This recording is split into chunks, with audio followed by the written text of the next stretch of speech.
আমার সামনে দেখছেন একটা মিনি কম্পিউটার বক্স আছে। তো এই বক্সটা কিন্তু টোটালি চলে না। আমি বক্সটার মডেলটা একটু দেখাই। বক্সটা দেখেন, এই যে বক্স। তো এই বক্সটা মূলত পাওয়ার সাপ্লাইয়ের সমস্যা।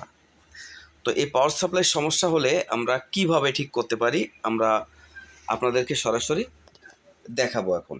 তো দেখতে থাকুন, ভিডিওটা একদমই স্কিপ করবেন না। স্কিপ করলে কিন্তু আপনারা মূল ঘটনাগুলো, মূল তথ্যগুলো আপনারা জানতে পারবেন না। তাতে করে কিন্তু আপনারা কোনো কিছু বুঝতে পারবেন না। তো এর জন্য দেখেন, আমি একটু এই বোর্ডটার সাথে পরিচয় করে দিই আগে। এই বোর্ডটা আমাদের কত ভোল্টের এটা আগে আমাদের দেখতে হবে। এটা দেখতে গেলে আমাদের সরাসরি চলে যেতে হবে এখানে ক্যাপাসিটারে। দেখেন ক্যাপাসিটারের মান কত।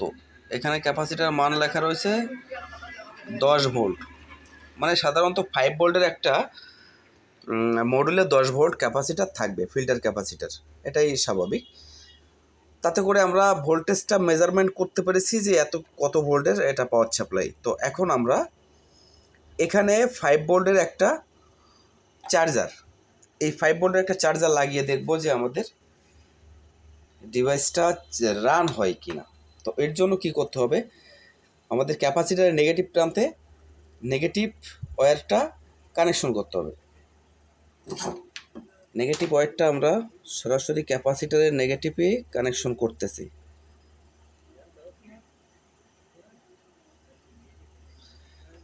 করলাম। এবার পজিটিভটা সরাসরি একদম পজিটিভে, এই ক্যাপাসিটারের পজিটিভে কানেকশন করে দিলাম।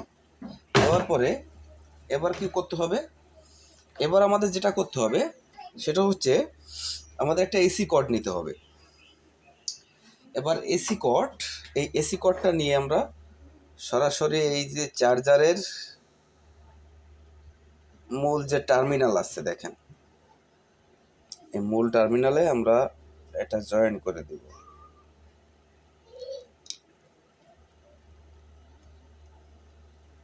ব্যাস, আমাদের জয়েন্ট করে শেষ। এবার আমরা দেখব আমাদের কানেকশনটা পাই কিনা। একটু ভালো করে দেখবেন। আমরা এসি প্লাগটা ইনপুট করে দিই। এসি প্লাগটা ইনপুট করে দিলাম।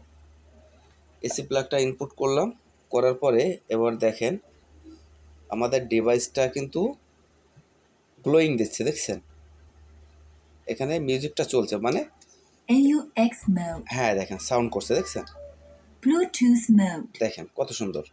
AUX mode, এখন কিন্তু এটা চালালে আরামসে চলবে।